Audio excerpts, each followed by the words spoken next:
Shalom, salam sehat. Kembali berjumpa lagi di tengah-tengah kehidupan saat teduh ini di edisi Sabtu 3 April 2021. Bapak Ibu yang terkasih, saudara-saudara, saat ini kita akan mengambil saat teduh kita. Mari kita berdoa untuk menenangkan hati kita. Kita akan membaca firman Tuhan. Mari kita berdoa. Allah Bapa kami dalam kerajaan surga, sukacita yang luar biasa Engkau berikan kepada tiap-tiap masing-masing pribadi kami. Saat ini ya Tuhan, kami datang di hadirat-Mu, membawa saat yang teduh kami. Engkau berkati kami.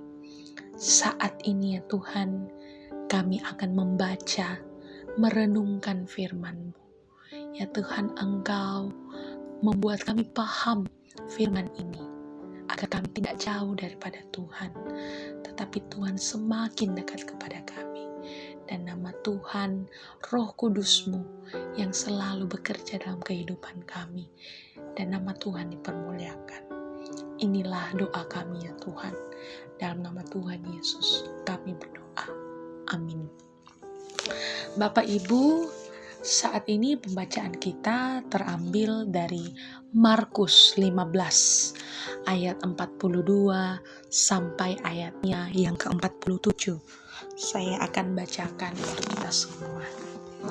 Yesus dikuburkan. Sementara itu, hari mulai malam.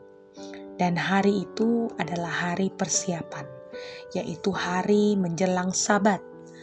Karena itu Yusuf orang Arimatea, seorang anggota majelis besar yang terkemuka, yang juga menanti-nantikan kerajaan Allah, memberanikan diri menghadap Pilatus dan meminta mayat Yesus. Pilatus heran waktu mendengar bahwa Yesus sudah mati. Maka ia memanggil kepala pasukan dan bertanya kepadanya, "Apakah Yesus sudah mati?" Sesudah didengarnya keterangan kepala pasukan, ia berkenan memberikan mayat itu kepada Yusuf. Yusuf pun membeli kain lenan, kemudian ia menurunkan mayat Yesus dari salib dan mengafaninya dengan kain lenan itu.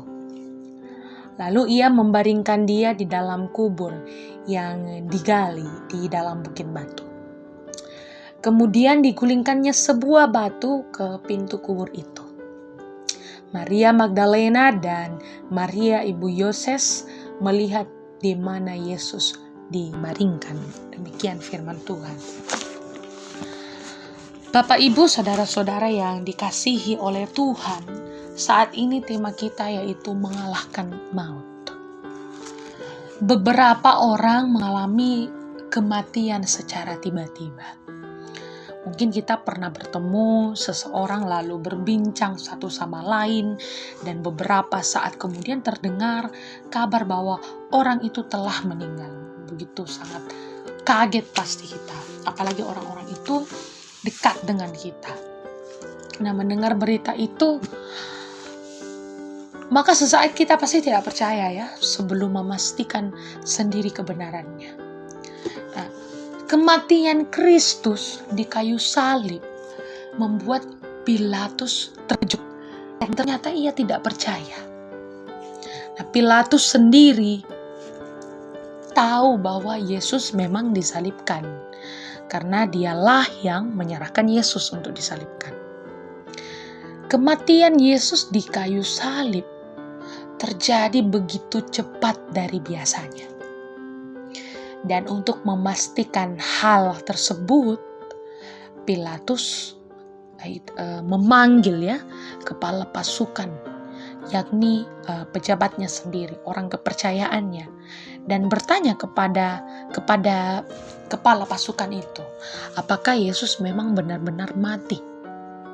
Di ayat 44. Kepala pasukan itu dapat meyakinkan Pilatus bahwa Tuhan Yesus sudah mati karena ia melihat secara langsung bagaimana Yesus menyerahkan nyawanya di ayat 39. Ketika Pilatus telah percaya bahwa Yesus benar-benar telah mati, maka permintaan Yusuf, orang Arimatea, untuk meminta mayat Yesus itu dikabulkan. Yusuf sendiri merupakan anggota majelis besar yang terkemuka yang menantikan kerajaan Allah. Ia memberanikan dirinya meminta mayat Yesus, menurunkannya dari salib, mengafaninya dengan kain lenan yang telah dibelinya, dan membaringkan Yesus dalam kuburan. Bapak, Ibu, saudara-saudara yang dikasihi Tuhan, Yesus telah mati. Hari ini kita memperingati, dan ia akan bangkit. Nah, peringatan akan hal itu menyadarkan kita bahwa kematiannya adalah kematian yang tidak sia-sia. Yusuf dengan penuh kasih menguburkan Yesus. Kita dengan penuh rasa syukur menerima cinta kasih Tuhan lewat pengorbanannya. Maka dengan anugerah yang luar biasa itu, mari kita hidup menjadi saksinya di dunia ini. Agar semua orang merasakan cinta kasih lewat kita, lewat pribadi kita masing-masing. Demikianlah firman Tuhan. Amin firman-Nya. Menyatukan hati kita, dan mari kita berdoa. Allah Bapa kami dalam kerajaan surga, terima kasih ya Tuhan atas berkat kasih-Mu di hari ini. Sungguh indah Engkau berikan hari-hari yang cerah, hari-hari yang baik untuk kami nikmati dalam kehidupan kami. Dan kami bersyukur untuk hal itu. Saat ini, di saat yang teduh ini ya Tuhan, kami datang kepadamu, membawa setiap pergumulan kami. Kau tahu, banyak yang terjadi, gejolak dalam kehidupan kami. Tetapi kami yakin dan percaya, Tuhan tidak pernah meninggalkan kami. Tuhan punya rencana yang indah dalam kehidupan kami. Setiap pergumulan, sakit, penyakit, Engkau yang akan menolong kami untuk menghadapi. Engkau yang memberikan kekuatan untuk setiap masing-masing kami, setiap pribadi kami menghadapi itu. Ya Tuhan, berikanlah kami sukacita dalam menjalani kehidupan ini. Tidak banyak yang harus kami keluhkan daripada melihat Engkau yang telah menanggung dosa-dosa kami. Kami tidak pantas untuk mengeluhkan hal-hal ini ya Tuhan. Mengeluhkan hal-hal pergumulan yang terjadi dalam kehidupan kami.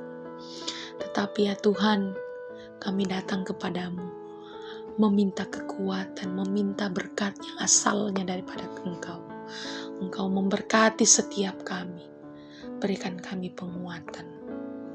Ya Tuhan, saat ini di tengah-tengah jemaat, kami juga merasakan duka cita yang sangat mendalam. Engkau tahu ya Tuhan, saudara-saudara kami yang sudah dipanggil, Nenek Buko, Bapak Profesor J. Salusu, Bapak Soleman Pasomba, Ibu Dorce Pasomba, Bapak Petrus Baru, Bapak Samuel Kambuno. Ya Tuhan, semuanya itu menjadi pergumulan bagi keluarga. Tetapi kami yakin dan percaya Engkau tidak akan meninggalkan anak-anak-Mu. Kami yakin dan percaya Engkau yang memberikan penghiburan bagi setiap keluarga yang ditinggalkan. Ya Tuhan, tak lupa kami juga berdoa untuk hamba Tuhan, Bapak Pendeta Maliku, yang Engkau tahu ia sedang dalam kelemahan tubuh. Tetapi kami yakin dan percaya Tuhan pasti memberkati Bapak Pendeta Maliku. Engkau berikan ia kembali pemulihan pada tubuhnya, agar ia boleh beraktivitas kembali seturut dengan kehendak. Kami juga berdoa ya Tuhan untuk kedua hamba Tuhan kami, Bapak Pendeta Agustinus Pali dan Ibu Pendeta Berta Patu. Engkau berikan selalu kesehatan, kekuatan dalam kehidupan mereka menjalani tugas, aktivitas pelayanan di tengah-tengah jemaat ramah ini ya Tuhan. Ya Tuhan, kami berdoa untuk keamanan negeri kami. Banyak yang terjadi, banyak fenomena yang terjadi. Tetapi kami yakin Engkau yang memagari gereja kami dengan salib-Mu. Engkau yang menjaga rumah-Mu ya Tuhan. Engkau berkati setiap tenaga-tenaga yang ikut berpartisipasi dalam menjaga keamanan rumah Tuhan. Ya Tuhan, Engkau berkati juga pemerintah yang memimpin negara ini. Biarlah negara ini boleh semakin membaik dan nama Tuhan selalu dipermuliakan di bangsa ini ya Tuhan. Ya Tuhan, demikianlah saat teduh kami ya Tuhan. Engkau berkati seluruh langkah kehidupan kami saat ini. Engkau berkati seluruh rencana kami yang kami akan lakukan pada hari ini. Kiranya semua itu boleh mendatangkan berkat untuk kami, untuk keluarga, untuk setiap orang yang berada di sekitar kami. Ya Tuhan, inilah doa kami, doa syukur, doa permintaan kami. Ampunilah segala dosa dan kesalahan kami ya Tuhan. Dalam nama Tuhan Yesus kami berdoa. Amin. Demikianlah renungan harian kita pada hari ini, edisi Sabtu 3 April 2021. Selamat beraktivitas. Tuhan Yesus memberkati. Shalom.